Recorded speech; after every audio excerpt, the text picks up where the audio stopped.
Now, it was the Cold War program intended to find ways of mind control. And all these decades later, secrets are still emerging about the dark past of the CIA's MKUltra scheme.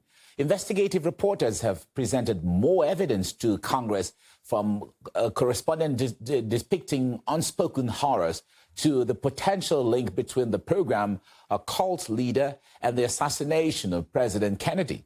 And that's amid Donald Trump's promises to declassify more files. RT's Maupin has the story. An oversight committee of the U.S. House of Representatives is now going through loads and loads of documents from a dark chapter in American history, Project MKUltra, the CIA's investigation into mind control involving all kinds of illegal and frightening activities back in the 1950s, 60s, and 70s. It's widely acknowledged that back in those days, the CIA did a lot of nasty things. They dosed people with hallucinogens to see how they might react. They hypnotized people. They developed methods of psychological torture, seeing just how much it takes to push someone over the edge into psychosis. It all sounds like something out of a horror movie, but the CIA now admits they did all of that and worse. The CIA conducted terrifying experiments using drugs, hypnosis, isolation, sensory deprivation, and other extreme techniques on human subjects, often U.S. citizens, who frequently had no idea what was being done to them or that they were part of a CIA test. As Congress goes over the newly released documents, the name of one Dr. Louis Jolyon Jolly West keeps coming up. Now, he was involved in experiments intended to alter people's memories and reinvent their personalities. And it's now proven he was working with the CIA.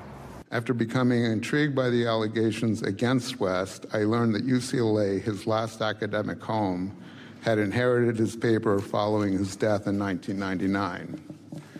Nearly 2 months and more than 200 boxes later, I found the proverbial needle in a haystack: correspondence between West and Dr. Sidney Gottlieb, the architect of MKUltra. In 1953, just months after the program was authorized, letters started going back and forth between project overseer Sidney Gottlieb and Dr. West, who was then the chief psychiatrist at Bayes Hospital on Lackland Air Force Base, located in San Antonio, Texas. The experiments conducted on human subjects are horrifying. They remind you of the Nazis and Dr. Mengele. And why not? It's no secret that after the Second World War, all kinds of Nazi intelligence officers were recruited by the newly formed CIA. That's a matter of public record. In his first letter to Gottlieb, West proposed conducting experiments on unwitting human subjects, including military personnel, prisoners, and psychiatric patients at the Bayes Hospital. He then outlined the experiments themselves and 6 more pages that could have been written by Joseph Mengele. Using LSD in combination with hypnosis, West proposed inducing confusion, amnesia, and specific mental disorders in people who would remember nothing of their interaction with him afterward. He sought to develop techniques to extract true information and implant false information in unwilling subjects, and to alter the attitudes and beliefs of, quote, previously loyal individuals. But it wasn't enough to see how people reacted while in captivity as lab rats. The agency wanted to see how people responded to their mind control techniques and manipulation out in the hustle and bustle of the world. These experiments, he wrote, must eventually be put to test in practical trials in the field. Gottlieb's response could hardly have been more enthusiastic. My good friend, he wrote, I had been wondering whether your apparent rapid and comprehensive grasp of our problems could possibly be real. You have indeed developed an admirably accurate picture of exactly what we are after. It turns out Dr. West had figured out how to alter people's memories and reinvent their identities. He announced that he had learned how to replace true memories with false memories in people without their knowledge. It was, in fact, the central ambition of the MKUltra operation. So who did all of this get tested on? One subject was Charles Manson. He became known to the world after the killings in Hollywood of Sharon Tate and others. You know, if I wanted to kill somebody, I'd take this book and beat you to death with it, and I wouldn't feel a thing. It'd be just like walking to the drugstore. Do you feel blame Are you mad? Do you feel like Wolf's about French?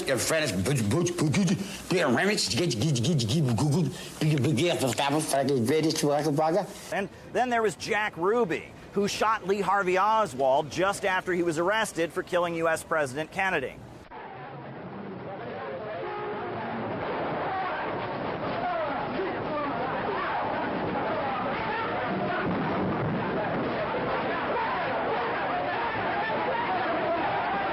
Documents pretty well confirm that these two major players in the political drama of America in the 1960s and 70s were themselves caught up in CIA mind control research.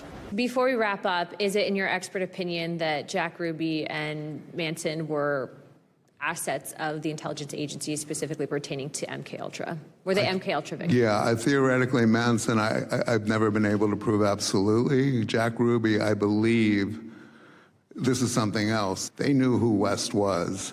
They knew that what West was capable of and what they had paid him to do and what he had reported to them that he could do, including inducing mental disorders in people.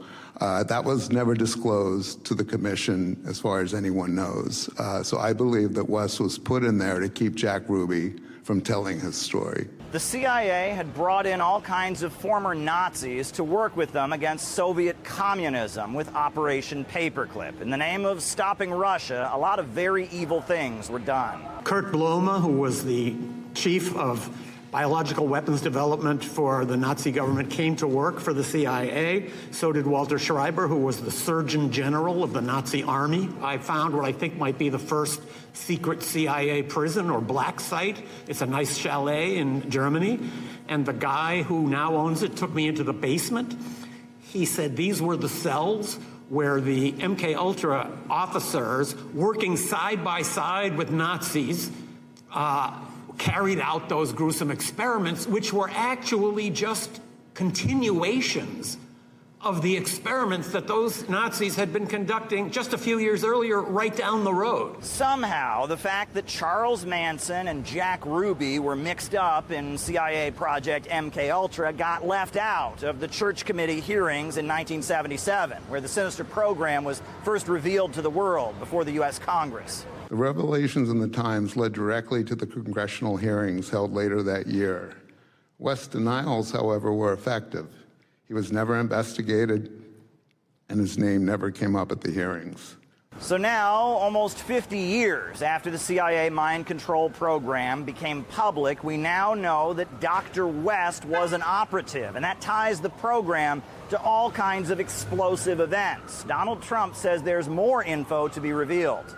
Real quick question. You've got D&I Pulte over there as the new director. We also know you have the task force set up on declassification, maybe talking about international, maybe looking at some declassification. Are you able to give us an update on that? Declassify almost everything. Bill is there just for a fairly short period of time.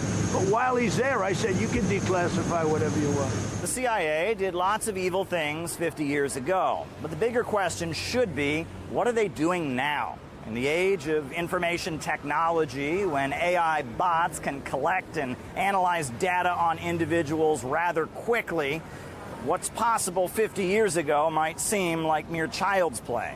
Caleb Maupin, RT, New York. An RT producer who wrote a book on the CIA's dealings in connection to the MKUltra program says that the hearings produced few results, while the situation around the investigation remains suspicious. For the first time in 50 years, Congress has reopened hearings on MKUltra, and frankly, the results was deeply unsettling. I'm following this because I'm currently working on the second edition of my book on MKUltra, while also preparing its English release. So naturally, I was encouraged to see these hearings finally happen, because this matters. The world deserves the truth about what the CIA under Allen Dulles did to American citizens and foreign nationals alike, including its post-war ties to Nazi doctors involved in some of history's terrible crimes. But after 90 minutes of testimony, one thing became clear. These hearings raised far more questions than it answered. Almost nothing presented was new, like nothing. Almost everything that was discussed has already been public for years. And crucial, there were no clear answer about if MKUltra still influences events in America today. That matters, because this was not a minor operation. MKUltra consumed decades, millions of dollars, and enormous institutional resources. Yet, instead of hard answers, we got theories. And you know what? Mainstream Western media have barely covered these hearings. Why? Because even more than half a century later, MKUltra remains one of the most secret and terrifying projects ever run by the CIA. Its scale, real outcomes and human cost remain largely hidden. The CIA may still hide something significant. Still, that hearings offered one reason for hope. Lawmakers promised to identify victims of MKUltra allegedly tortured at the CIA facilities in Germany. If that efforts move forward, it could finally expose the full horror of what happened. And perhaps explain why the shadows of that era still remain with us today.